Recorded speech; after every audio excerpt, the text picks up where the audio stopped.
vamos a entrarnos al corazón del evangelio que el apóstol Pablo va a predicar o le ha predicado a la iglesia o a las iglesias de Galacia. Hoy vamos a hablar acerca de la justificación por la fe. Este es el corazón del evangelio. Vamos a orar y después vamos a estar leyendo lo que Pablo nos enseña en este pasaje. Señor, en tus manos nos ponemos. Gracias por permitirnos acercarnos a estos versículos de las Escrituras, que sin duda son bien necesarios, Señor. Bien necesarios para nuestra comprensión de lo que tú haces y has hecho por nosotros. En el nombre de Cristo, de tu Santo Hijo, nos ponemos en tus manos. Te rogamos en su nombre que sea tu Espíritu, solamente tu Espíritu el que hable, solo tu palabra la que nos enseñe. Te lo rogamos en el dulce nombre de Jesús. Amén. La justificación por la fe, dice Pablo, ¿verdad? Hoy vamos a ver cómo la salvación que el Evangelio nos ofrece es el resultado de la fe. Pero vamos a tratar de entender esto en las palabras de Pablo, hermanos. Particularmente Pablo habla acerca de la justificación por la fe por causa de lo que está pasando en las iglesias de Galacia. Recuerden que para ese entonces las iglesias están buscando de alguna manera ganarse el favor por los méritos humanos. Esta clase de pensamientos equivocados que piensan o que determinan que pueden ganarse el favor divino por algo que se hace, por algún mérito humano, tal vez por una cuestión que tiene que ver con los ritos, con las ceremonias que se le pueden ofrecer a Dios, pero por supuesto esto es totalmente contrario al mensaje del Evangelio de la gracia de Cristo. Por supuesto, es importante tener esto en mente, mis hermanos, y darnos cuenta cómo la verdad de la justificación por la fe va a transformar nuestra manera en la que nos identificamos como cristianos. Y déjenme decirles una cosa, hermanos, es esta justificación por la fe la que une a la iglesia. A nosotros no nos une los ritos y las ceremonias, no es lo que tenemos en común. Los cristianos, los verdaderos cristianos, tenemos algo en común, la justificación por la fe. Nosotros estamos unidos por la fe a Cristo. El vínculo que nos une es la fe en Cristo Jesús. No es el rito que realizamos semejante al que realiza aquella iglesia, no es lo mismo la opinión semejante que tenemos respecto a ciertas ceremonias, sobre ciertas dietas ceremoniales. No es eso lo que nos une a nosotros. No es que esta iglesia no come o sí come esto, guarda o no guarda aquello, celebra o no celebra esto. Eso no nos une, eso nunca ha unido a las personas, más bien las ha dividido. Lo que nos une a nosotros es la fe en Jesucristo. La justificación por la fe. Ese es el concepto más claro del corazón del Evangelio. Y recuerden que justo en el contexto de estas palabras del versículo 15 y 16, al que ahorita analizaremos y nos adentraremos, Pablo acaba de reprender a Pedro por actuar con hipocresía. Se recuerda el versículo 11, 12, 13 y 14, Pedro dice que él entendía, y eso es lo más grave, porque el entendimiento nos hace responsables, entendía que no era malo comer con los gentiles, entendía que el llamamiento eficaz, que fue eficaz para él como judío, también fue eficaz para los gentiles. Él entendía que en Cristo ni los griegos, ni los judíos, ni el escita, ni el bárbaro es mayor, sino que todos son uno en Cristo. Él entendía que no hay hombre ni mujer en Cristo, sino que todos son uno en Cristo. Que la pared intermedia que dividía tanto a judíos y gentiles había sido derribada por Cristo. Pedro lo entendía. Lo entendía de tal forma que él pudo sentarse a la mesa y comer con los gentiles sin ninguna cuestión que transgrediera su conciencia, ni le llevara a creer que era pecaminoso hacerlo, como sí pensaba antes de entender esta verdad del Evangelio. Recordarán allí en el libro de los Hechos, cuando él se dirigía a la casa de Cornelio, Dios le muestra en esta visión maravillosa un manto lleno de animales que eran inmundos, y le dice Dios a Pedro, mata y come, y Pedro dice, Señor, yo nunca he comido nada inmundo. Él entendió posteriormente que esta visión era un reflejo de que no hay nada inmundo ante Dios, que Dios, delante del Señor, tanto los judíos como los gentiles son iguales. ¿Por qué? Porque ambos son pecadores, ambos necesitan la gracia, ambos pueblos necesitan de la misericordia de Dios. Y Pedro lo entendió. Pero tan pronto como vinieron aquellos judíos que venían de parte de Santiago, dice el apóstol Pablo que lo tuvo que reprender porque Pedro se retraía. Pedro decía, no, yo no voy a comer con gentiles, mientras todo el tiempo estuvo comiendo con ellos. Y se apartó de los gentiles. Y Pablo dice que en esa simulación, en esa falsa piedad, también fueron arrastrados otros, incluyendo al mismísimo Bernabé. Una iglesia, como la iglesia de Antioquía, una iglesia tan importante que Dios había usado poderosamente para sostener el ministerio de los viajes del apóstol Pablo, o para sostener incluso grandes misiones dentro del mundo antiguo.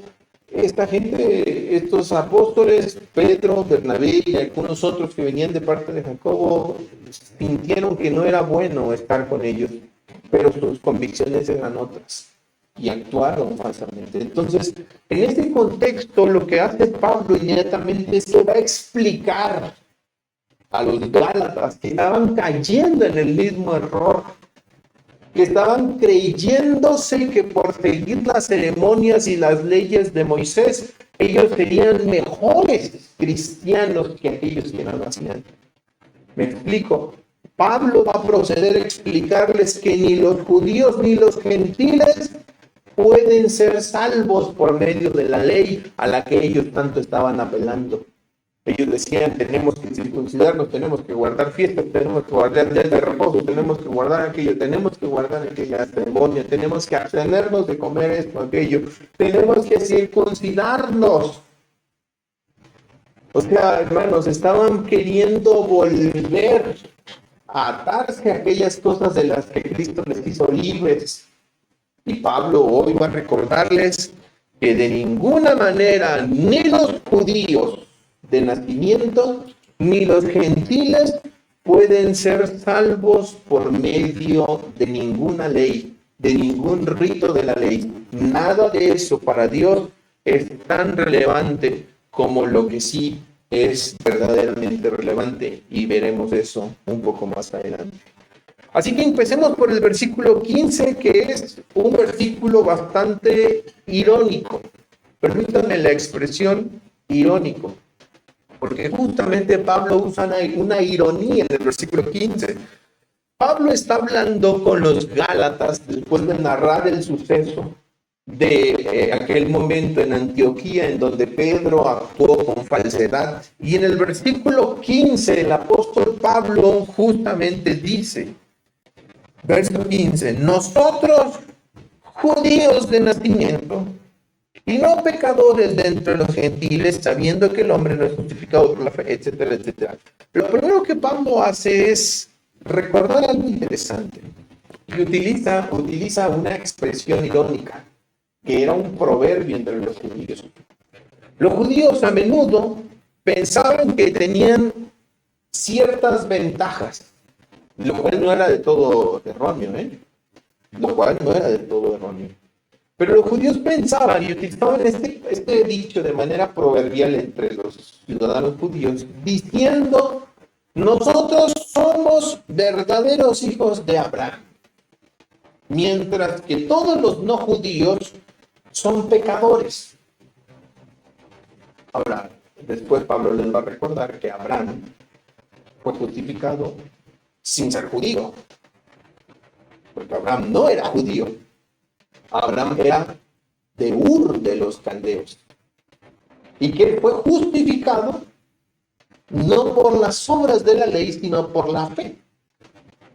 Me explico, pero en este momento Pablo está utilizando un dicho que entre los judíos era común. Nosotros los judíos somos hijos de Abraham, somos hijos de Dios, y por tanto todos los no judíos son pecadores. Este era un dicho común. Así veían a los no judíos, como pecadores, como gente de un nivel inferior a los judíos. Si había un pueblo eminente, si había un pueblo superior, si había un pueblo que de verdad merecía ser salvo, que de verdad merecía que viniera el Hijo de Dios a salvarlos, era el pueblo de los judíos. Pero los demás no. Los demás son gentuza. Los demás son personas que ya deben de dar gracias de que Dios no los fulmine y de que puedan vivir unos cuantos años, porque en verdad ellos no merecen nada de Dios. Son un montón de gente impía, son un montón de gente pagana que no merece absolutamente nada de Dios. Los judíos somos la verdadera nación, el verdadero pueblo, el verdadero merecedor de la gracia divina. Mientras tanto, los demás son pobres pecadores, simple y sencillamente. Y Pablo utiliza esa expresión para demostrar posteriormente algo: que todos están en la misma condición, tanto judíos como gentiles. Todos están en la misma condición. Por eso dice Pablo, nosotros, porque él era judío. Pablo era judío. Y vaya que no era cualquier judío. Pablo era un judío de élite, digamos. Un judío que verdaderamente se tomaba en serio su nacionalidad, su identidad, su cultura y su religión. No era cualquier judío. Estamos hablando de que era un, como él citando sus propias palabras, fariseo de fariseo, de la tribu de Benjamín. En cuanto a la ley, irreprensible. O sea, él era un hombre estricto en el seguimiento de la ley. Pablo no era cualquiera. Por eso es que cuando oye que hay judíos que están yendo tras Cristo y abandonando a Moisés, la primera determinación que hace Saulo de Tarso es ir a perseguirlos y matarlos. Ir a buscar todo lo que fuera en contra del nombre de Cristo. ¿Por qué? Porque para él era tan indignante, era una gran traición abandonar a Moisés. ¿Me comprenden? Entonces, Pablo dice, nosotros, siendo judíos de nacimiento y no pecadores como entre los gentiles. Por eso él usa esa expresión irónica. Porque esa expresión irónica subraya dos cosas: la superioridad de los judíos, por lo menos en su mentalidad, y la inferioridad de los gentiles. Pero hay una cosa que a la que no contaban los judíos que pensaban así. Y ellos no contaban con el hecho de que el privilegio no los salva por ser judíos. Es decir, ¿ser judío era bueno? Sí, por supuesto. ¿Tenían ventaja los judíos sobre los gentiles? Sí. ¿Por qué? Porque Romanos capítulo 3, versículo 1 y 2 dice, y ustedes me acompañan, lo voy a leer yo, dice que efectivamente había ciertas ventajas de ser judío a diferencia de los no judíos. En Romanos capítulo 3, versículos 1 y 2, Pablo dice, ¿qué ventaja tiene pues el judío? ¿O de qué le aprovecha la circuncisión? Y Pablo responde, mucho, en todas maneras. Primero, ciertamente, ¿qué le pasó a los judíos? Les ha sido confiada la palabra de Dios. Entonces, pregunta, ¿era algo aventajable ser judío? Pues por supuesto, porque ellos habían recibido la palabra de Dios. Así que no era cosa menospreciable ser judío. Pablo, por ser cristiano, no menospreciaba su identidad judía de ninguna forma. Él nunca dijo, ahora que soy cristiano, odio ser judío. No, Pablo era un judío y él sabía que Dios providencialmente le permitió nacer en una comunidad judía, vivir como judío, entender todo el contexto, incluso religioso, que le llevó a entender después el Evangelio, y él daba gracias a Dios por ello, por ser judío, pero entendía que el privilegio de ser judío no lo salvaba. Él entendía que efectivamente los judíos tenían ventaja, pero por tener ventaja sobre los gentiles, ser judío no lo salvaba. Y eso es algo que la gente no entendía, por lo menos en los días del Señor Jesucristo y en los días de Pablo. En los días de Juan el Bautista existía esa polémica todavía. El primer mensaje de Juan el Bautista fue bien duro sobre los que pensaban así, que por ser judíos tenían ventaja por sobre todos los demás, o que por ser judíos ya estaban bien con Dios. ¿Recuerdan la primera predicación registrada por los evangelistas acerca de Juan el Bautista? Las primeras palabras que Juan utilizó en el Jordán para referirse a los que estaban allí fueron las siguientes: generación de víboras. Imagínense, empezaron a pedir un sermón de esa manera. Debió de haber sido muy duro. Generación de víboras. ¿Quién los engañó? ¿Quién les mintió para creer que son hijos de Abraham? Yo les digo que Dios puede levantar hijos de Abraham aún de estas piedras. Haced pues frutos dignos de arrepentimiento y no vengan diciendo dentro de ustedes: somos hijos de Abraham, Abraham tenemos por padre, porque yo les digo que Dios puede levantar hijos de Abraham aún de las piedras. Gente que pensaba que por ser judía ya Dios tenía que aceptarlos, ya estaban bien con Dios, ya eran justos a los ojos de Dios y por supuesto merecían todo de parte de Dios. Y esto no es verdad. Para aquellos gentiles de Galacia que estaban queriéndose judaizar, Pablo les tiene estas palabras: todos, nosotros los judíos, no como ustedes pecadores. Utiliza este refrán judío, despectivo por cierto, pero lo usaba Pablo para referirse a los gálatas.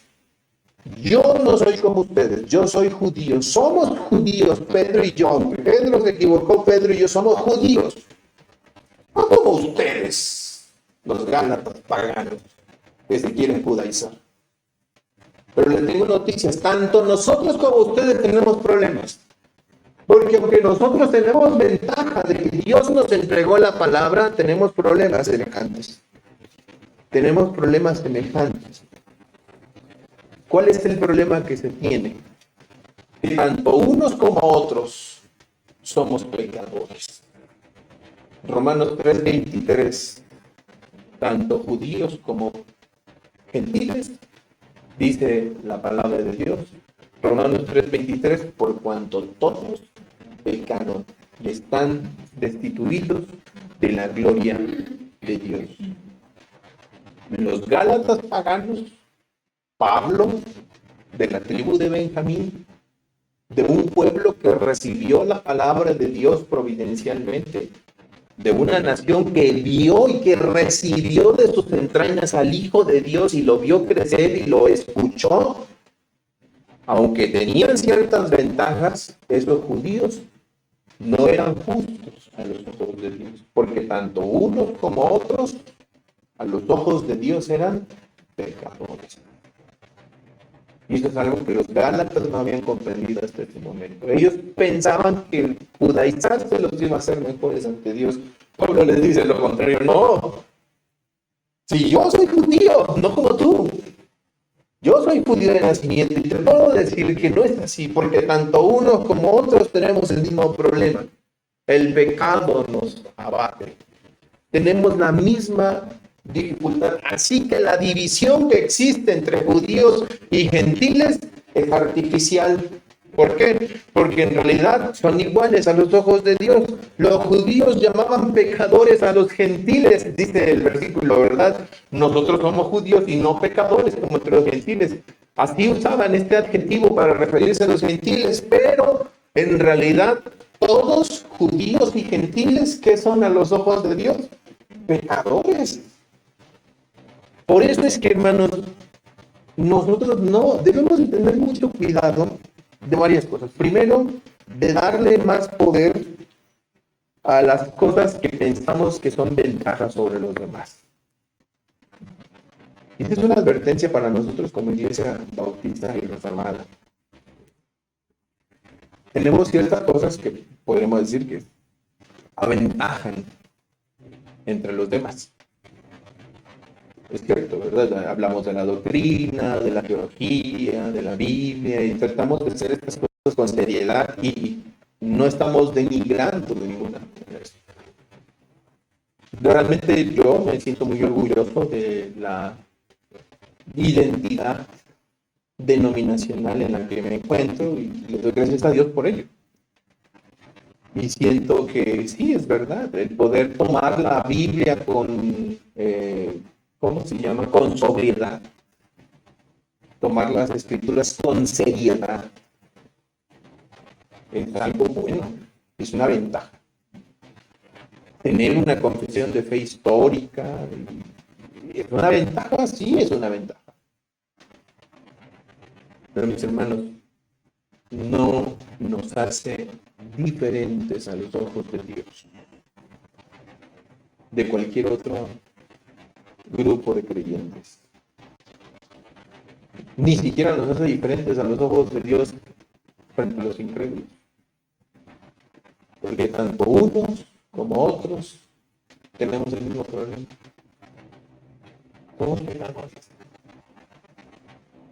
Y debemos de tener mucho cuidado, hermanos, porque se le dan tanto como privilegio a ciertas cosas en la iglesia, ¿verdad? Que, insisto, antes de decirlas, no estoy diciendo que no sean buenas, al contrario, de hecho, nosotros creemos que son buenas. Pero tenemos que tener cuidado de no distinguirlas a tal punto que las consideremos que nos hacen mejores cristianos delante de Dios. No, esto no. Que sean buenas y útiles. Que sean buenas porque Dios dice que son buenas, sí. Pero no nos hacen mejores que otros. ¿Qué clase de cosas? Por ejemplo, la membresía de la iglesia. Nosotros creemos firmemente en la membresía de la iglesia, que la iglesia debe estar constituida de miembros y que la membresía debe de ser constituida de miembros creyentes y que son salvos. La confesión le llama santos visibles. Creemos eso. Creemos que la iglesia debe de estar gobernada por la iglesia, pero es la iglesia de gente salva. Porque ya hemos visto, y tristemente en carne propia hemos vivido, la consecuencia de que la iglesia se gobierne por gente no creyente o por personas que lamentablemente no han sido tan espirituales como se espera. Bien, hablamos de la membresía de la iglesia, hablamos del bautismo, por ejemplo. ¿El bautismo es importante para los cristianos? Sí, bien importante. Es más, nosotros somos bautistas y creemos que el bautismo es bien importante. Pero el bautismo nos salva. Esto nos enseña la palabra de Dios. Y aunque es algo bien importante, es un tesoro de la iglesia y es una ordenanza del Señor Jesucristo, nos salva.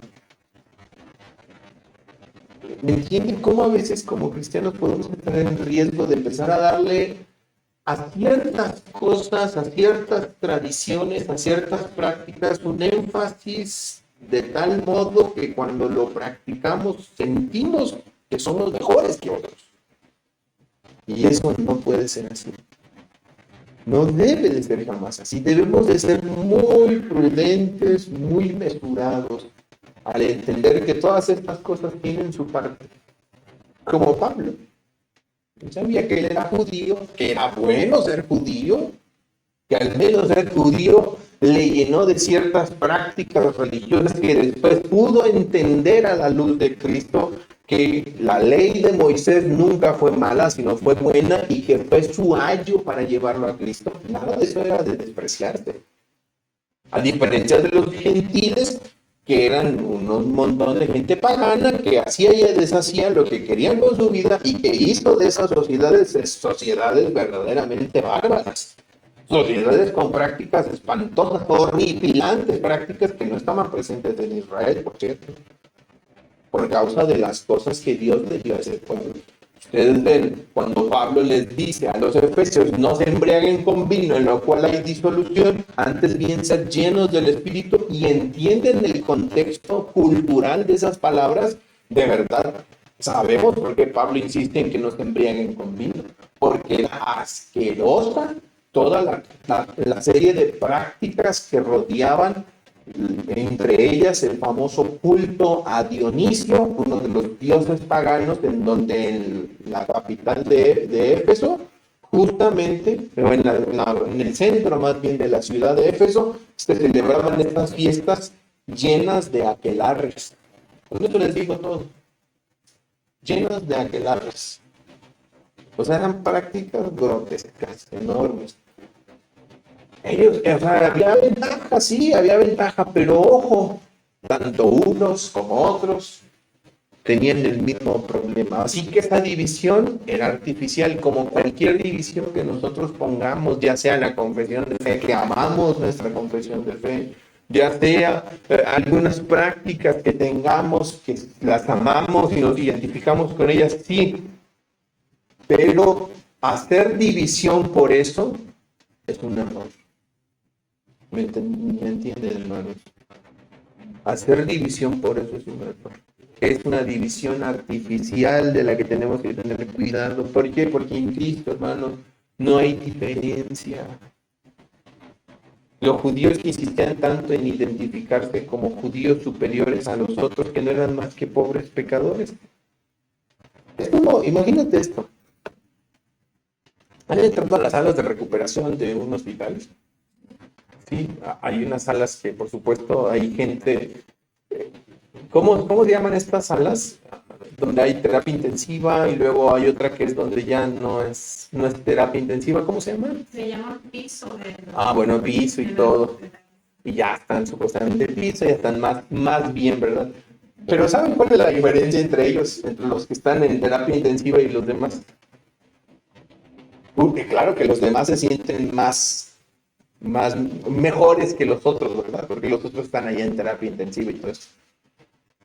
Pero ¿saben cuál es el problema? Que siguen enfermos. Por eso están allí, aunque están en el piso.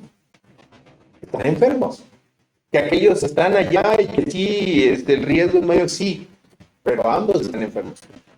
Y mientras no sean dados de alta, no pueden salir de ahí. Hermanos, eso es lo que debemos de tener en cuenta. Es como en ese hospital donde todos están enfermos y algunos se sienten más sanos simplemente porque ya están en otra área o porque ya tienen una dieta diferente, pero están enfermos. Y el mismo problema nos pasa a nosotros como cristianos, que ya estamos acá en la doctrina reformada. Y claro, yo estoy diciendo, hermano, lo digo con todo respeto, porque amo mi identidad, la amo, pero no puedo tomar mi identidad como una razón para sentirme superior a otros. Dios nos libre cuando pensemos así. No podemos hacer eso. Como los que son cristianos y a los católicos los ven así. Bueno, yo he visto mucha gente cristiana que se expresa de los católicos como otros creyentes de otra denominación se expresan así. Y entonces realmente tenemos un problema, tanto el incrédulo como el creyente tiene un problema en común, que son pecadores. Que uno haya sido alcanzado por la gracia de Dios y esté siendo llevado por la gracia de Dios a una santificación, de tal modo que él sabe que puede esperar algo diferente y lo que le depara su futuro es distinto, sí, pero no es que ya no es pecador. ¿Me entendemos? Entendemos ese punto, hermanos. Y algo que la iglesia de Galacia o las iglesias de Galacia no habían entendido es que, bueno, ellos por ser gentiles, por supuesto eran distintos a los judíos, pero que los judíos por ser judíos no eran mejores que ellos a los ojos del Señor, y que toda división o diferencia que se hiciera entre unos y otros pues era completamente artificial, porque ambos necesitaban de lo mismo. Ahora, versículo 16, ¿qué dice Pablo? Verso 16. Sabiendo que el hombre...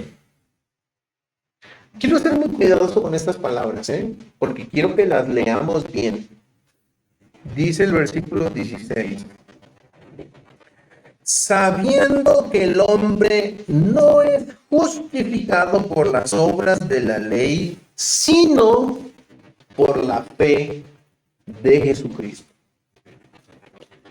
Vamos a dejar el versículo allí nada más. Pues esta primera parte del versículo y enseguida vemos la segunda parte del versículo. Pablo habla ahora de la justificación. Dice el texto, sabiendo que el hombre no es justificado. Esta palabra, por cierto, es de un peso etimológico y teológico impresionante. De primera mano, aunque es un término legal, en su connotación primitiva, el término justificación significa rendir. Rendir. Como cuando le llamaban a las personas, cuando dos ejércitos combatían en la antigüedad, uno era el ganador y otro era el perdedor y quedaba rendido ante el triunfador. El término justificación en su raíz original es rendir. Pablo diría de otra manera que el hombre es rendido. Y es interesante porque el término como tal denota una lucha previa. Porque para que alguien salga rendido, ¿qué se necesita? Una pelea o una lucha o un combate. ¿Sí me explico?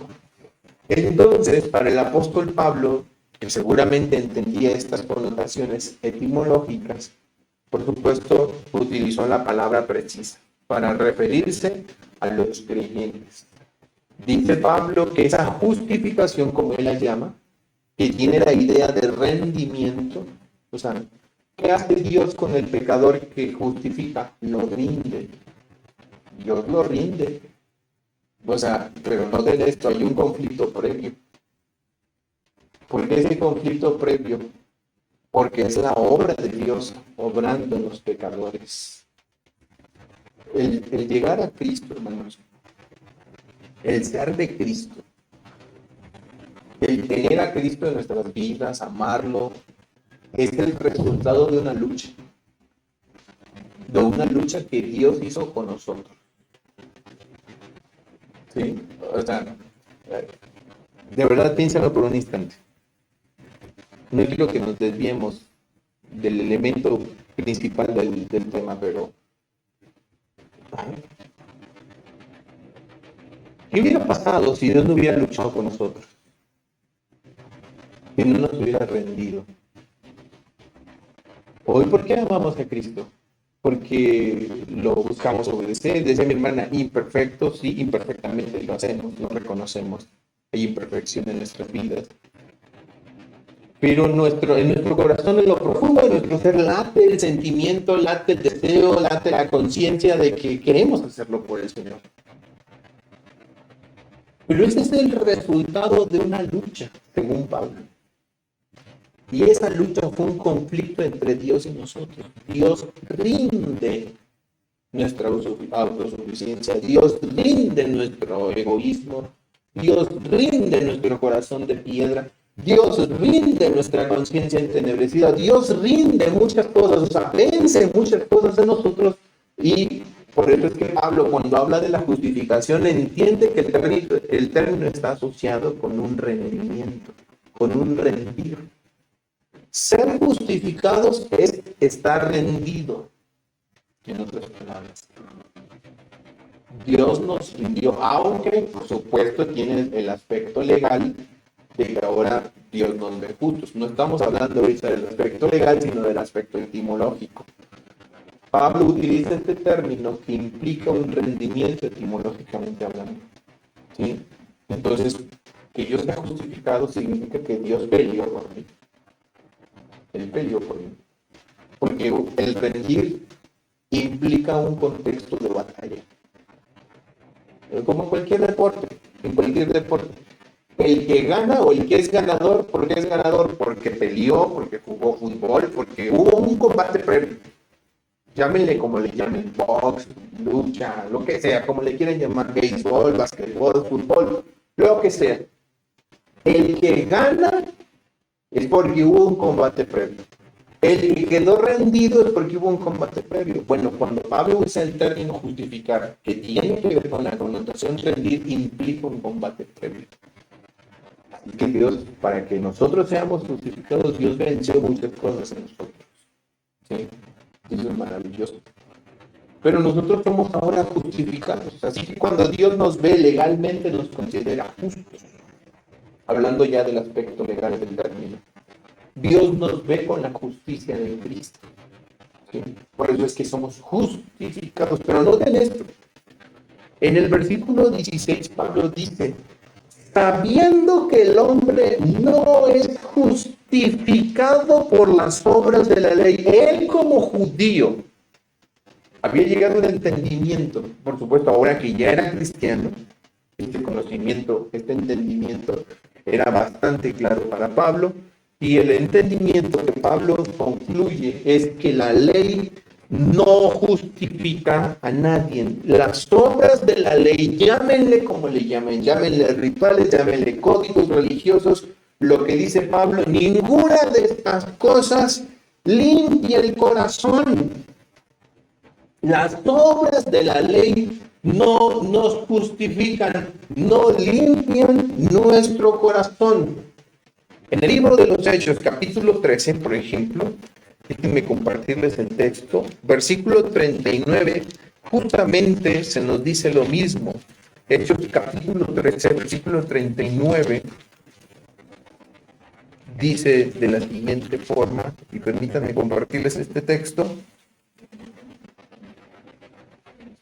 Recuerden que Pablo está predicando a Cristo allí en Antioquía, justamente, y versículo número 39, Pablo dice, desde el versículo 38, sabed pues esto, varones, hermanos, que por medio de él, o sea, de Cristo, se anuncia el perdón de pecados, y que de todo aquello de que la ley de Moisés, fíjense lo que dice el versículo 39, y que de todo aquello de que por la ley de Moisés no pudisteis ser justificados, en él es justificado todo aquel que cree. O sea, en la ley de Moisés, ¿cuántos pudieron ser justificados? Ninguno pudo ser justificado. Pero ahora pueden ser justificados, ¿cómo? Por la fe en Cristo, ¿verdad? Dice Pablo. Justamente lo primero que Pablo nos dice es que por la ley nadie se justifica. Este es el mensaje central, o es uno de los mensajes ejes centrales del Evangelio, que por la ley, por los ritos, por los códigos, por las apariencias que se pueden llegar a tener religiosas, nunca se puede alcanzar la pureza de corazón. No se puede justificar. Ninguno de estos obras de la ley limpian el corazón de nadie, de ninguna forma. Ahorita nos lleva a reflexionar en algo muy importante. Como creyentes, entendiendo las palabras de Pablo, que el hombre no es justificado por las obras de la ley, no significa, primeramente, no significa que los creyentes no somos llamados a buenas obras, o que debamos rechazar las buenas obras. ¿Sí? En palabras de San Agustín, el creyente no es salvo por buenas obras. Es salvo para buenas obras. O sea, Dios no me salvó por mis buenas obras, pero sí me salvó para hacer buenas obras. Pero el mérito no está en mis obras. Las obras son el resultado de lo que Dios hace en mi vida, pero no son el mérito de mi salvación. Esto es algo sumamente importante. Ahora, ¿qué pasa si nosotros ignoramos este principio fundamental del Evangelio de que la ley no justifica? Cuando nosotros ignoramos este punto central del Evangelio, lo siguiente que pasa es que como personas nos vamos a procurar esforzar tanto por limpiarnos a través de las obras que vamos a abandonar por completo la fe en Jesucristo. Y hay personas, mis hermanos, que se preocupan tanto por limpiar el vaso de afuera, ignorando limpiarlo de adentro. Y por tanto, por afuera aparecen de una apariencia superior. pero por dentro ese vaso sigue estando completamente sucio. Esa es la actitud clásica del fariseísmo. La actitud clásica del fariseísmo es preocuparse por las obras externas antes que por lo interno del corazón. Si hay que hacer cosas piadosas para aparentar ser mejores cristianos, vamos haciéndolas. Entonces la gente se dedica, se esfuerza demasiado, invierte su economía, invierte su fuerza, su tiempo para aparentar ser justos por fuera, pero se están ignorando que la justificación, la verdadera obra de Dios comienza adentro, no afuera. Y que lo de afuera no es más que el resultado de lo de adentro. De verdad. Y cuando las personas se enfocan en mirar solamente la parte exterior y se preocupan, se afanan porque su apariencia exterior sea mejor y la recubren de obras, de ritos, de ceremonias, de no comas, no bebas, ni aún toques. ¿Se acuerdan de esas palabras de Pablo en Colosenses? Se preocupan tanto de estas cosas, están abandonando una de las partes más importantes del corazón del Evangelio, que es el hecho de que la ley o las obras de la ley no justifican porque no limpian el corazón. No limpian el corazón, hermanos. Ese es el gran problema de la ineficacia de las obras. Todas nuestras obras son ineficaces para alcanzar la pureza verdadera. Esa pureza solo la da Dios por medio de su Espíritu, no por las obras de la ley. Por eso insisto, que cuando nosotros abandonamos este principio, lo siguiente que hacemos es caer en el fariseísmo. En Mateo capítulo 23, y permítanme compartirles también este pasaje, en versículo 25 y 26, Jesús justamente enfrentó este mismo problema de fariseísmo en sus días. Y en el capítulo 23, este clásico pasaje y capítulo de las Escrituras del Evangelio de San Mateo que nos presentan a Jesús acusando a todos aquellos opositores que por supuesto estaban tan preocupados por aparentar por medio de sus buenas obras que eran mejores que cualquiera de los demás. Y bueno, Jesús, llegamos al versículo 25 y 26, Jesús les dice: ay de vosotros, escribas y fariseos hipócritas, porque limpiáis lo de fuera del vaso y del plato, pero por dentro estáis llenos de robo y de injusticia. Fariseo ciego, limpia primero lo de dentro del vaso y del plato para que también lo de afuera sea limpio. Lo primero que el versículo 16 nos dice es lo que enseñó Jesús. Hermanos, pudiéramos nosotros esforzarnos tanto por una apariencia piadosa, ¿no lo creen? Y adornar esa apariencia piadosa con buenas obras. Llámenle como le llamen, ¿eh? Tal vez pudiéramos proponernos abstenernos de ciertos alimentos aquí en la iglesia. Decir, hermanos, miren, ¿saben qué? Para que Dios nos acepte, para que seamos mejores que toda la chusma que está allá afuera, ¿verdad? Vamos a abstenernos de comer esto, ¿verdad? Bueno, miren, hermanos, la verdad es que cada quien puede hacer con su vida lo que le dé la gana. Pero querer imponer esto a los demás, pensando dentro de sí que al hacer esas cosas se convierten en personas mejores por Dios, o que Dios de alguna manera van a brillar más a los ojos de Dios y Dios nos va a aceptar más por causa de estas cosas, eso es caer en un error garrafal. Y déjenme decirles que no poca gente enfatiza tanto el hecho de que las obras de alguna manera los hace, o sus buenas obras los hace más meritorios de que Dios pueda de alguna manera bendecirlos o favorecerlos. La gente siempre está buscando como decía Juan Calvino, el hombre es una fábrica, o la mente y el corazón del hombre es una fábrica interminable de ídolos. Hasta de la comida hacen un ídolo las personas. Déjeme decirle que hay cristianos que pudieran condenarte porque comes café, porque comes carne o carnitas o refresco o Coca-Cola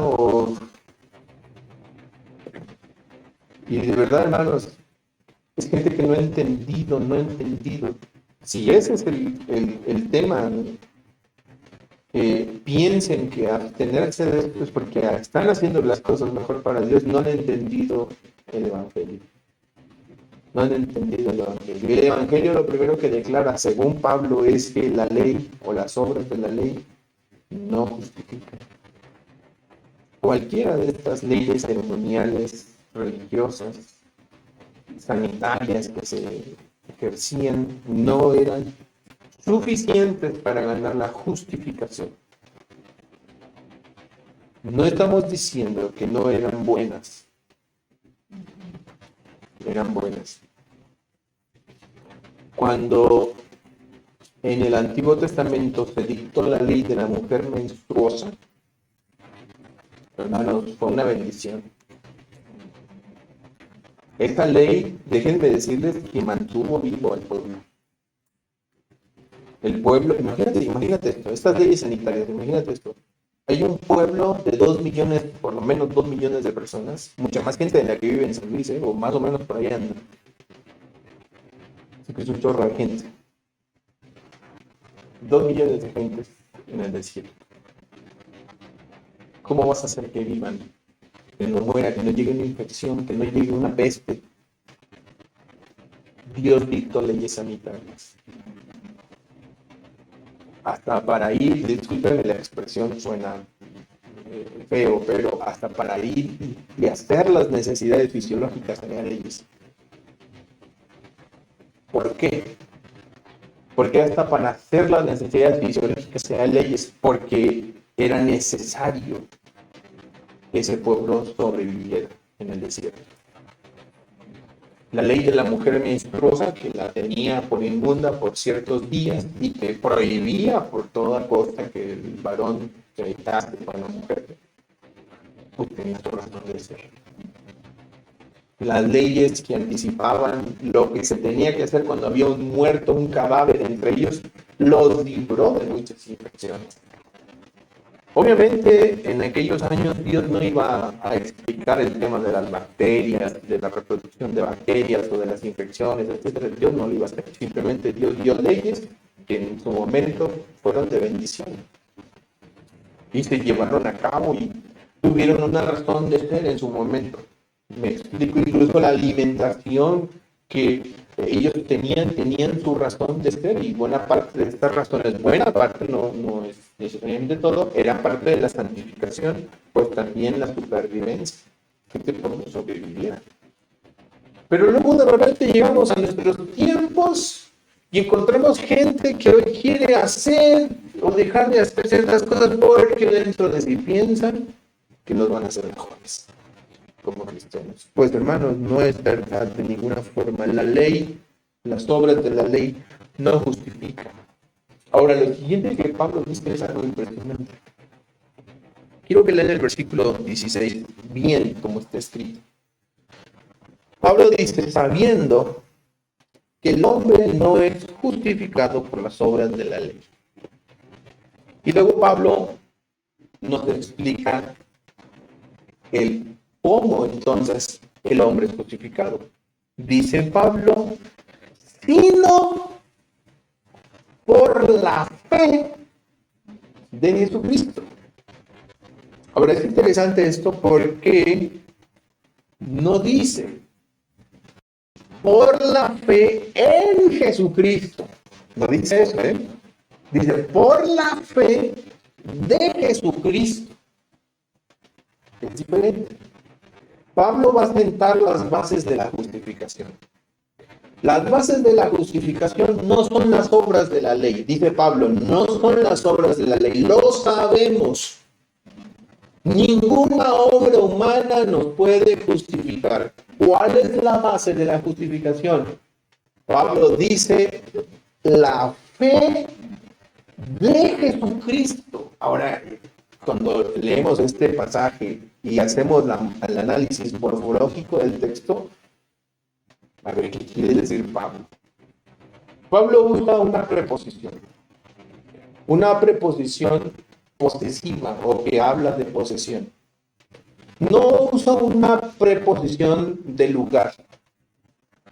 O sea, nosotros casi leemos aquí por la fe en Jesucristo, ¿verdad? Ya está, nuestro léxico ya pareciera implícitamente llevarnos a leer por la fe en Cristo.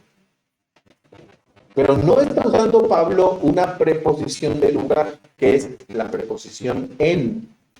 Cuando nosotros utilizamos esa preposición en, estamos tratando de decir que hay un lugar. Por ejemplo, decimos en San Luis Potosí llovió el día de ayer. Al utilizar la preposición en, estamos indicando el lugar. Cuando decimos la fe en Jesucristo, estamos indicando el lugar en donde se deposita la fe. Esa fe está depositada en Cristo.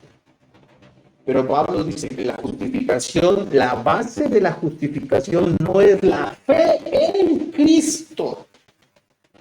Noten esto, no dicen, es la fe en Cristo la base de la justificación, sino que la base de la justificación es la fe de Cristo, y utiliza el posesivo de. Cuando nosotros utilizamos la preposición de, indicamos posesión. Por ejemplo, yo puedo decir el reloj de la hermana Rocío. Y estoy diciendo que ese reloj es de, o sea, tiene una posesión, le pertenece ¿a quién? A la hermana Rocío. Hay una pertenencia, es una preposición de pertenencia. Pablo dice que nosotros somos justificados. La verdadera base de la justificación no son las obras de la ley, sino la fe de Cristo, de Jesucristo. La fe que le pertenece a Cristo. Pero entonces uno se pone a pensar, a ver, ¿de qué está hablando Pablo? ¿Acaso Pablo habla de la fe que tuvo Cristo en el Padre en sus días? ¿O de qué está hablando Pablo? ¿Cómo que la fe de Cristo, no la fe en Cristo? Yo siempre pensé que la base de la justificación era la fe en Cristo, y Pablo viene ahora y me dice, no, la base de la justificación no es la fe en Cristo, sino la fe de Cristo. ¿Cómo resolvemos esta cuestión compleja? Porque pareciera una contradicción a todo lo que creemos. Ahora, lo que Pablo está queriendo decir no es nada contradictorio. Y todo se resuelve cuando analizamos la palabra que el apóstol Pablo utiliza, la palabra griega para referirse a la fe. La palabra griega, pisteo, en griego, no solo significa fe, como creer. Esa es fe, diríamos una definición muy rudimentaria del término, sería creer. Me explico, fe es creer, por así decirlo. Pero otra de las connotaciones del término no solo es creer. Dentro de las connotaciones o los matices del término, uno de las connotaciones significa fidelidad. Fidelidad. Entonces, o fidedigno también. Cuando nosotros vemos el término pisteo en griego, podemos entender que es creer, pero también significa fidelidad o fidedigno. Teniendo en mente esta connotación, recuerden que Pablo está contrastando las obras de la ley. Y Pablo dice, nosotros no somos justificados por las obras de la ley. Eso lo sabemos. Sino que somos justificados por la fidelidad de Cristo. ¿Fidelidad en qué? Al pacto. Cristo fue fiel al pacto de Dios de tal manera que es la obra de Cristo la base de nuestra justificación. Es la obra fiel de Cristo al pacto lo que nos permite ser justificados. Así que cuando Pablo dice que nosotros no somos justificados por la fe, que no somos justificados por las obras de la ley, sino por la fe de Cristo, está queriendo decir por la fidelidad de Cristo. ¿Fidelidad a qué? Al pacto. ¿Fidelidad a qué? A todas las demandas de la ley. ¿Fidelidad a qué? A todo lo que el Padre le dijo que tenía que hacer. Recuerden que Cristo muchas veces dijo, no he venido a hacer la voluntad mía, sino la del que me envió. El apóstol Pablo posteriormente en su carta a los Filipenses dice que Cristo fue obediente, o sea, él fue fiel hasta la muerte y muerte de cruz.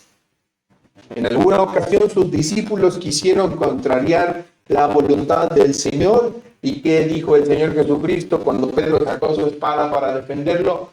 Deja tu espada. ¿Cómo se cumpliría todo lo que está escrito de mí? El Señor Jesucristo siempre dejó claro que su misión era ser fiel al pacto, fiel a todo lo que Dios había dicho que tenía que pasar con el Cristo. Por eso Pablo dice que la base de nuestra justificación es esa fidelidad de Cristo. Cristo fue fiel a todas las demandas de la ley.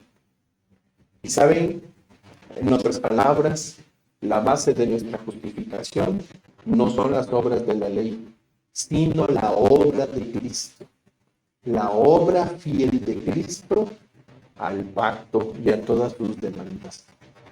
Esa es la base de nuestra justificación. Hermano, nosotros no somos justificados por algo que hayamos hecho, pero somos justificados por algo que Cristo hizo. ¿Me explico?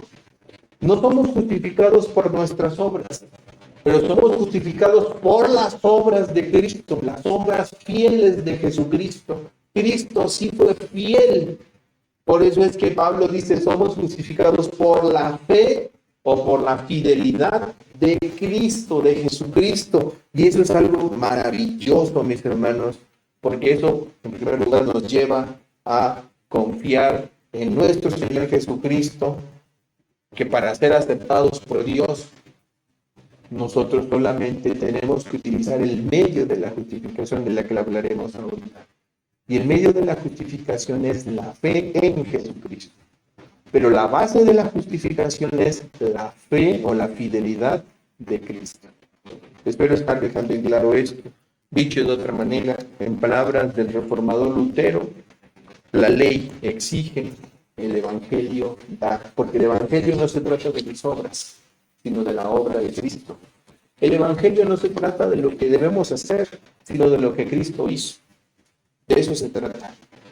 El Evangelio no se trata, nos llama a la fe en Cristo, pero el Evangelio no se trata de mi fe, sino de la fidelidad de Cristo a cumplir todo esto.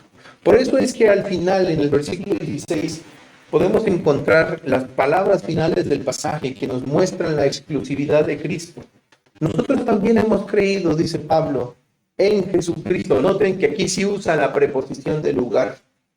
Nosotros también hemos creído en Jesucristo. Es decir, Pablo acaba de decirnos, no hemos sido justificados por la obra de la ley, hemos sido justificados por la fidelidad de Cristo, y por eso nosotros hemos creído en Jesucristo para ser justificados, otra vez dice, por la fe de Cristo, o sea, por la fidelidad de Cristo, y no por las obras de la ley, por cuanto por las obras de la ley nadie será justificado. Pregunta, mis hermanos, ¿cuál es la base de nuestra justificación? La fidelidad de Cristo.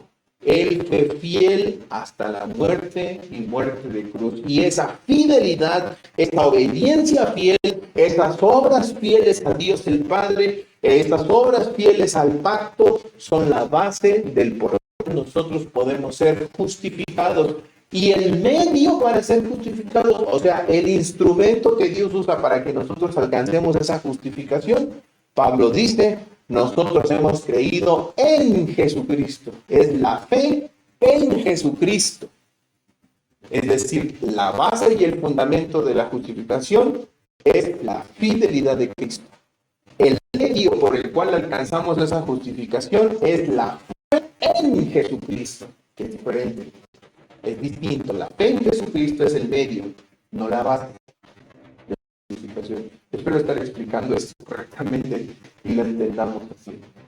Somos justificados, mis hermanos, por Cristo. La base de nuestra justificación es la fidelidad de Cristo. Y somos justificados, el medio de esa justificación, el instrumento que nos permite alcanzar esta justificación es la fe que hemos puesto en Jesucristo. Pero la fe es el medio, no la base. ¿Sí me explico? La fe es el medio, es el instrumento. La base de esa justicia es Cristo, mis hermanos, son sus obras. Por esto San Pablo dice que, y lo hace con una repetición enfática, no por las obras de la ley, por cuanto por las obras de la ley nadie será justificado. Y cuando dice nadie, mis hermanos, nadie es la excepción, es decir, nadie será justificado ante Dios, ni los religiosos, ni los moralistas, ni siquiera los más sinceros son justificados por su sinceridad. No somos justificados por nada de esto que hay en nosotros. No es mi sinceridad, es más, déjenme decirles una cosa y va a sonar escandaloso. No soy justificado por mi fe. No soy justificado por mi fe. O sea, si quiero hablar de la razón de mi justificación, no es mi fe. ¿Saben por qué somos justificados? Por la fidelidad de Cristo. Esa es la razón por la que yo soy justificado. Por lo que Cristo hizo. El medio que me ha llevado a alcanzar esto es mi fe en Cristo. ¿Sí? Yo tengo fe en Cristo. Pero la fe en Cristo es el medio nada más. Es el instrumento. ¿Sí me comprenden? Miren, déjenme poner una analogía a ver si es entendible esta analogía. Cuando papá llega a casa y trae el salario que ganó de toda la semana, pueden decirle a sus hijos y les puede proporcionar dinero para que sus hijos puedan ir y compren cosas para comer. ¿Sí? Entonces el hijo va, toma el dinero que le dio su padre y compra carne, compra huevo, compra leche, compra el pan. ¿Sí? Y el hijo de esa familia va a la tienda, va al lugar donde están los abastos y compra estas cosas y las trae a casa. ¿Sí? Regresa a casa y la familia puede comer. Pregunta: ¿quién trajo el alimento a casa? ¿El hijo o el padre? El papá. Porque ¿quién trabajó toda la semana? El papá. Porque ¿quién fue el que recibió el salario por su esfuerzo? El papá. Porque ¿de quién era el dinero? Del papá. Entonces el hijo, ¿qué hizo? Fue el instrumento nada más para alcanzar el alimento que necesitaba. Pero en realidad el mérito no es del hijo, ¿sí? Sino del papá. Bueno, así pasa con el Evangelio, hermanos. La fe es un instrumento. La fe en Cristo es el instrumento. Pero la fe en Cristo no tiene mérito. Es la obra de Cristo. Me refiero a mérito en términos de que merezcan salvación. Lo único meritorio es lo que Jesús hizo. Es lo único, el único sacrificio que Dios va a aceptar no es mi fe, sino el sacrificio de su Hijo. Ese es lo único que puede aceptar Dios el Padre. Dios es tan exigente que no va a pedir mi fe, como si eso fuera garantía de que yo reciba algo, no. Él recibe solamente el perfecto sacrificio de Cristo. Pero mi fe es una base que por medio del pacto Dios determinó que yo alcance como instrumento lo que Cristo hizo por mí. Así que cuando mi fe es puesta en Cristo, yo recibo lo que Dios me da por medio de Cristo y por causa de lo que Cristo hizo. ¿sí? Así que el mérito no es para mí, no es para mi fe. Pablo lo deja bien claro en la carta a los Efesios. ¿Recuerdan Efesios 2:8? Porque por gracia sois salvos por medio, fíjense lo que dice, ¿eh? La fe que es medio, por medio de la fe. Y ya todos los efesios, sí, yo creí, mi fe merece la salvación. No, dice Pablo, y eso no es de vosotros, mas es don de Dios. O sea, nuestra fe ni siquiera es tuya, Dios te la dio. No por obras, dice, para que nadie se gloríe. Hay quienes ven en la fe una obra meritoria. Dicen, es que fue nuestra fe la que nos salvó. No, fue la fidelidad de Cristo, fue su obra, fue la obediencia de Cristo.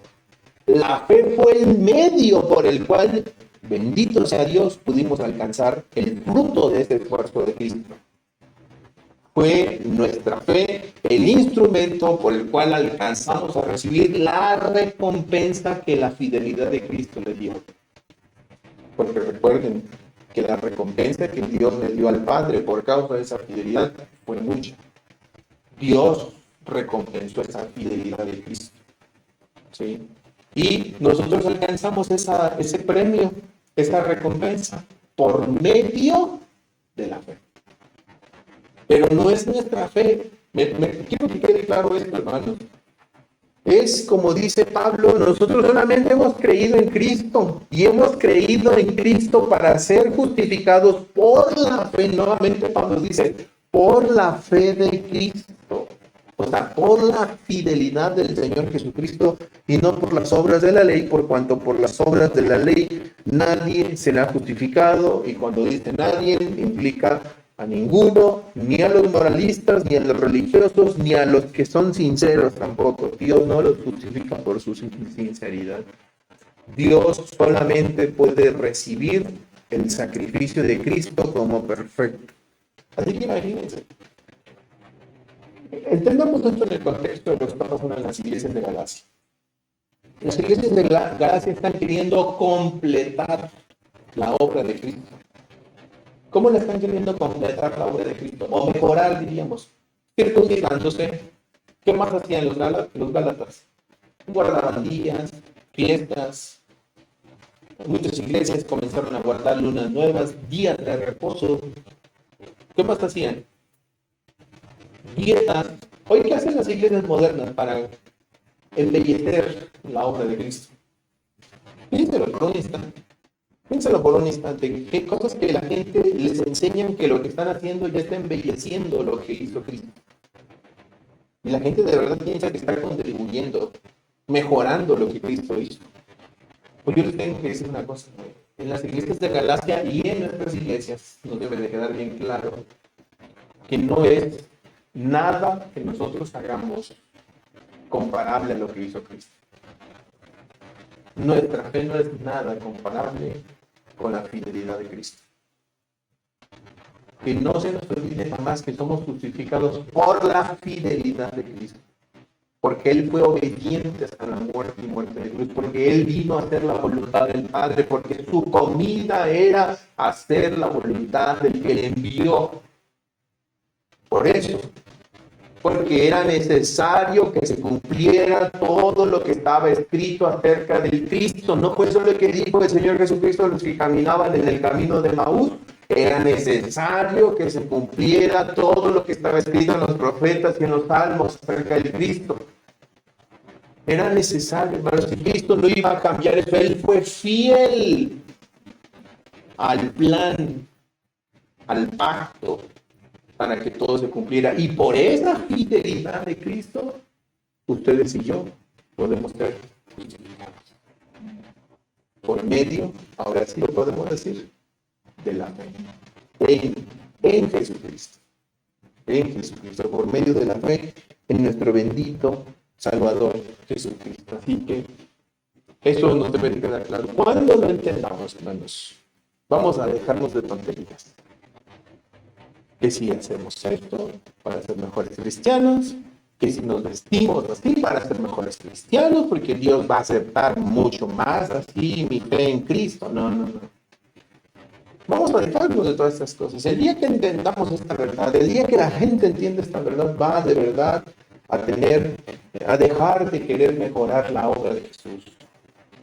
Ya lo que hizo nuestro bendito Señor fue perfecto y suficiente para el Padre. Ya lo que yo haga o deje de hacer, hermano. Mira, es que de verdad, lo digo mucho porque el tema de los alimentos, porque creo que ha sido polémico en muchos lugares. Gente dice, ay, es que, o cosas absurdas que a veces se suelen suscitar. Es que en la iglesia no tenemos que hacer esto, hermanos. Tenemos prohibido entre iglesias, entre cristianos, utilizar tenis blancos. Hermano, de zapato y boleado, ¿eh? Sí. Y no, el pastor tiene que traer corbata y ya, yo ya, mi saco, ¿verdad? Porque ese sí es un pastor. Ahora sí, yo quiero ponerme un saco y una corbata porque amo a mi Señor. No, para pues, gloria a Dios, ¿no? Pero yo no puedo decirle a otro que no tiene un saco y una corbata sin saber si tiene o no tiene, le gusta o no le gusta, que por no traer saco y corbata, yo soy mejor si la uso. ¿Me explico? No puede ser así, así no funciona el Evangelio. No es eso. Somos justificados solo por la fidelidad de Cristo. Y alcanzamos esa justificación, y gloria a Dios que no es nuestra, Él nos la dio por medio de la fe. ¿Y saben por qué esto restringe cualquier acto humano? ¿Saben por qué? Pablo dice, para que nadie se gloríe. Si no, imagínense todos que estemos presumiendo la fe. No, hermano, yo tengo más fe y no, si yo fui salvo por mi fe. No, tú fuiste salvo por lo que Cristo hizo. Si Cristo fue fiel hasta la muerte y muerte de cruz, fue obediente hasta esa muerte, la gloria es para Él, no para ti. ¿Sí? Y Dios te bendice por lo que hizo Cristo, no por lo que tú haces. Además de que tu fe es imperfecta. ¿Sí? Hermanos, todo lo que recibimos, todo lo que poseemos, todo lo que somos, se lo debemos a Jesús. Tener la confianza de que Dios nos oye es por Cristo, por su fidelidad. Él lo ganó, Él lo compró. ¿No es eso lo que decía Pedro? Que fuimos rescatados de una vana manera de vivir, la cual recibimos de nuestros padres. ¿Sí? Y que fuimos comprados por precio. ¿Cuál fue el precio de nuestra salvación? No con oro, no con plata, no con piedras preciosas, sino con la sangre de Cristo. Hermanos, el precio de nuestra salvación no es la fe nuestra. No es nuestra fe. No es ninguna obra humana. No es ningún acto nuestro. Es lo que el bendito Hijo de Dios hizo en la cruz del Calvario por nosotros. Y gloria al Señor por su santo Hijo, que fue obediente hasta la muerte y muerte de cruz. Ahora sí, ¿qué podemos aprender de esto? Pablo dice en la carta a los Filipenses, haya pues en vosotros este mismo sentir que hubo en Cristo Jesús, el cual siendo en forma de Dios no estimó ser igual a Dios como cosa que aferrarse, etcétera, etcétera. Yo debo de tomar el ejemplo de Jesús y tratar de ser fiel a mi Señor también. Pero mi fidelidad, mi sinceridad, mi esfuerzo, nada agrega a lo que hizo Cristo. ¿Me entienden? Nada agrega a lo que hizo Jesucristo. Y bendito sea Dios que entendamos esta verdad maravillosa sobre la justificación por medio de Cristo. ¿Sí? Vamos a orar.